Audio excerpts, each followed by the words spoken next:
Hey guys, this is Steli FD with Closeout. Let's talk about the bait and switch hack in cold calling, right? A lot of times when teams do outbound sales and they have to do a lot of cold calling, they struggle to both get the attention of the decision maker, and once they have the attention, they struggle to keep the decision maker kind of open-minded and listening to them to even get the opportunity to sell them something. A lot of times people hate to be cold called, so they'll try to hang up as quickly as possible. They're not going to give you any information to have a chance to really have a conversation and figure out if this would be a good fit and something they would benefit from. And they'll have their guard up, and defend their time and defend their attention as much as humanly possible. So because of that issue, because cold calling is really hard and getting people's attention is really hard and getting their guard down is really challenging, a lot of companies will decide to actually try out the bait and switch hack in cold calling. What do I mean by the bait and switch hack or tactic? What that means is simple.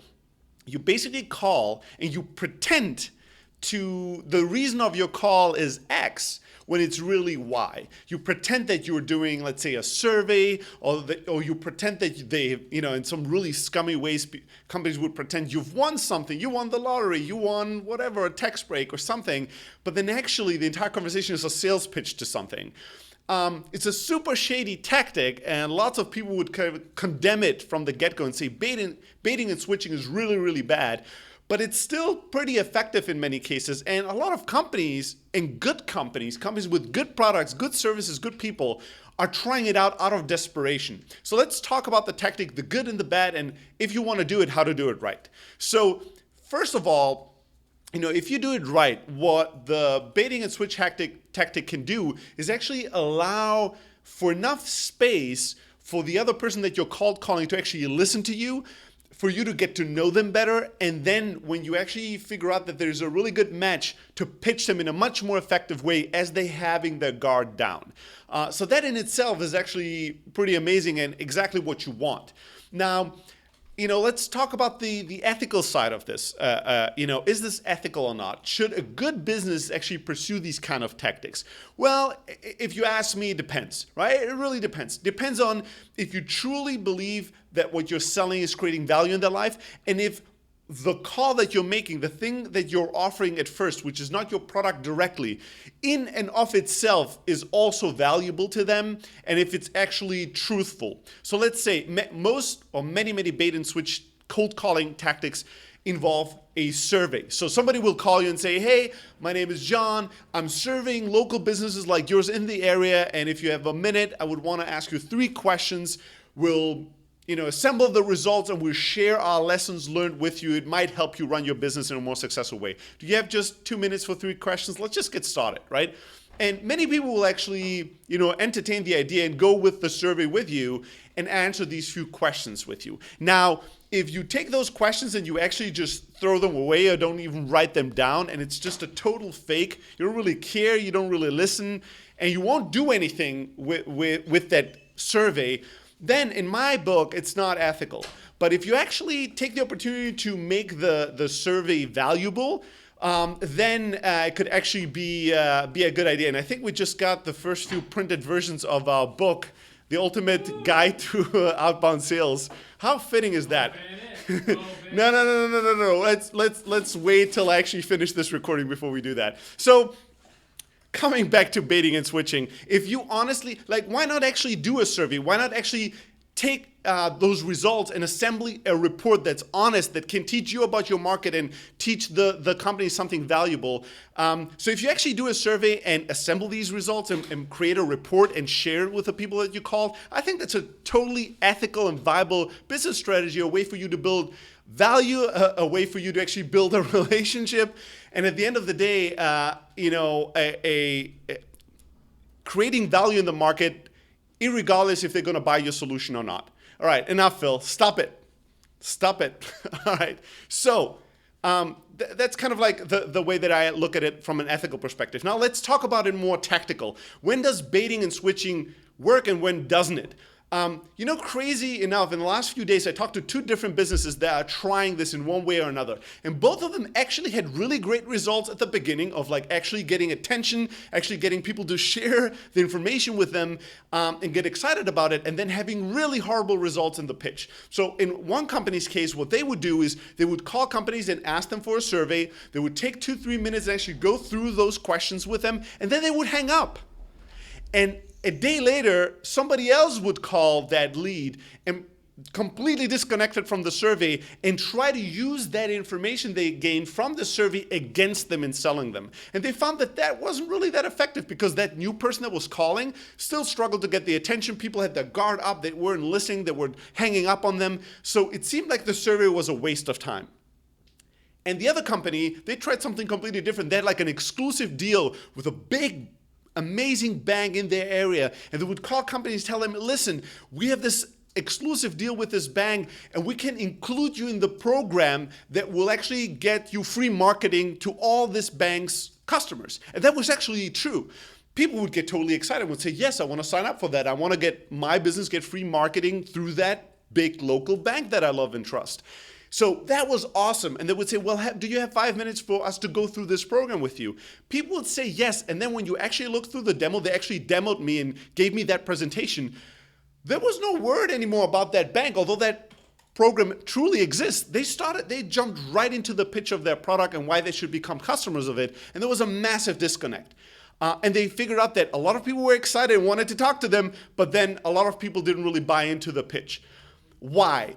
The problem with baiting and switching is that you can't just basically throw out the bait and catch their attention and then immediately switch without a transition between the two, without a logical transition that creates context around why you started telling them about a survey and then ended up pitching them, or why you started telling them about a banking program and then started pitching them. Like, if there's not context and a step in between, a transition, people are pissed because they feel tricked. And that's really a way for you to build a relationship. Like, not if you're not a scammer, right? You want customers. They're not just going to buy your pitch or buy into your product or service, and then the next morning they're going to have a remorse about it, then we'll try to cancel and churn and not talk to you anymore. You want people that feel that they've been treated with respect and that they made, decisions freely, and that what you actually presented to them was something of value, and that the relationship started off on the right foot. So the reason why a lot of times bait and switch will not work, just tactically, putting ethics aside, is that companies miss the transition step, the step in between that explains why we started with one topic and ended in another. Here's how to do it right. You want to bait, throw something out that will keep people's attention, that will make them bite, want to learn more, want to talk to you, that will put down their guard, and then actually let them eat that bait. Let them enjoy it, digest it, let them relax and feel comfortable. And then you don't pitch them once they're kind of full and sitting there, after they had lunch, free lunch from you, and you don't then start hitting them on the head with your pitch. What you do instead is you ask them for permission to pitch. You make it optional, and you actually let them know why it would be valuable for them to hear your pitch. And then you empower them to make the final decision.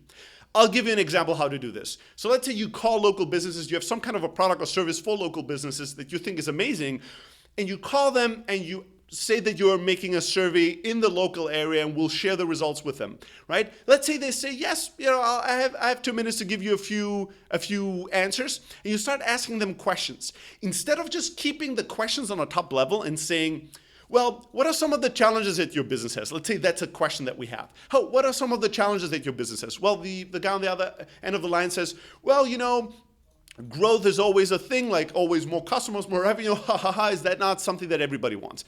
You don't just go, cool, my next question is, no. You stay with that question for a little moment, and you actually truly qualify them. And I've talked about qualifying, how to do it right before. You actually qualify, you actually ask, what does that mean? Hey, what does growth really mean for you?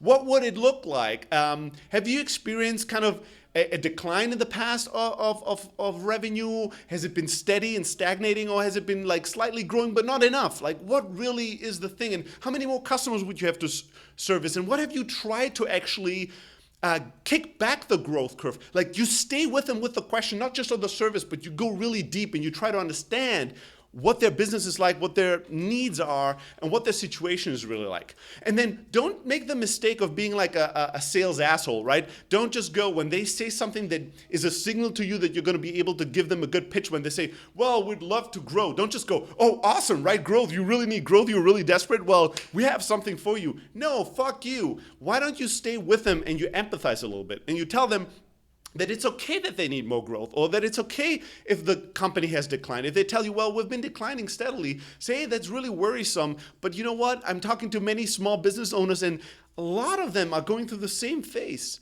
Like a lot of them having the same issues that you have. I totally get it. And I do think that some of them find a way out of it. So there is hope. And I'm an optimist, but like tell them that it's okay. Tell them that it's fine. That's going to allow them to trust you more, open up more, and feel okay about their situation versus you being like this overly excited salesperson that goes, well, something is weak about your business? I smell blood, right? Let me actually, hit you on the head with this in order to pressure you into buying what I have. No, fuck that. Why don't you practice a little empathy and create comfort for them? Right? That's really what you want. You want to create comfort so they can open up more and more, and you can honestly, truly understand them to then discover if what you have is of true value to them and if they should buy your product. And then when you're convinced, because you have true understanding, then pitch them and close them, right? But you want to actually stay with those questions and ask for follow-up questions until you get to real understanding. You want to go, well, tell me about the growth challenges and what have you done? And every single question in your survey, have it a really conversational opportunity to build rapport, trust, comfort with them. And once they shared enough about their business and what really is going on, then you can end the call by telling them, you know what, this was amazing. I really, really appreciate your openness. I really appreciate you sharing your challenges with me. It's going to make the survey so much better. So I'm excited to share the results with you further down. And I feel like you've provided a lot of value to me. In this specific case, I'd actually love to give back to you and offer you even more value than just the report. See, we work with many local businesses in this area, and we really help them grow their business. And I feel like after I heard all these things and I learned a lot more about you, Bob, that what we have could truly benefit your business and make a big difference.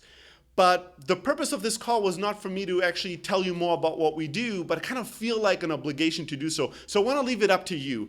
I want you to decide. If you think that we used up all the time, we'll hang up. I'll send you the survey. I really appreciate it, and I hope that we get a chance in the future to actually chat some more and hopefully build a relationship over time. But if you're curious and you have another minute to spare, I think it would be really good for you to hear out what we're doing and then make a decision if you want to learn more about it, because it could make a big difference in your business and help you actually grow and transition out of that stagnant phase that you've been, or the declining phase, and actually turn this around. Up to you, Bob. You want us to take another minute together and explore this really quickly? Right? See what I did there? Like, I built a trust. I learned more about their business. I told them that that's fine, and that could be the end all be all of this call. But then I also tell them truthfully that I discovered that they are a perfect fit for our business, and our business is a perfect fit for their needs. So I feel the responsibility to highlight that, and I want to give them the power to decide if they want to spend another minute to explore this or not. If you deliver it in the right way, could you see how this would have good results and how people would appreciate that and feel treated well, and how the bait and the switch would actually turn just into a really powerful sales conversation that starts with exploration, ends with a sales pitch, right? Could you see how this would work? But it's all about the delivery. If you go through a question like a robot and you go, well, what are your current sales challenges? Well, growth would be good. Cool. Second question, how many employees do you have? Well, you know what? I mean, it's been going up and down, but right now we have about 10 employees. Cool. And then last but not least, are you using any other marketing automation tools, Bob? I don't even know what marketing automation is. Well, do you use any software to do marketing online? Well, we tried something, but right now we're really not doing anything. Cool. Well, I really feel the obligation to tell you that we have a service that's really great for you. See how that doesn't work? See the disconnect here? See how that feels like a fucking bait and switch? Like, you didn't even listen to what I was saying. You just ran through your fucking list. It didn't mean anything. It didn't make a difference. Whatever I was saying, You as a salesperson just seemed eager to get to the next question, and then at the end to actually get the opportunity to pitch me. People will never resonate, never respond well to that. Ask yourself if you want to be pitched that way. Probably not. So don't be surprised when people don't actually respond to that. Use the same mechanics of the bait and switch to actually design a really, really powerful and valuable sales call. Do a survey, offer them some kind of a program that they're really going to be interested in, but at the end of the day, make the transition from that to the pitch and empower and allow them to actually be the driving force in saying yes or no. If you do that with a little bit of finesse and elegance, most people will say, well, yeah, we spent a little bit of time talking. This was really enjoyable. It seems like you really know a lot about my business now. And if you think what you have is really valuable, sure, let's chat about this for another second and see if this is interesting to me or not. Always, always, always, when you do the bait and switch, offer the transition. Offer something, start off with something they're going to be curious about, that's going to put down their guard. Make sure that you actually deliver that, and then ask them for permission to pitch, and you'll see amazing results with this.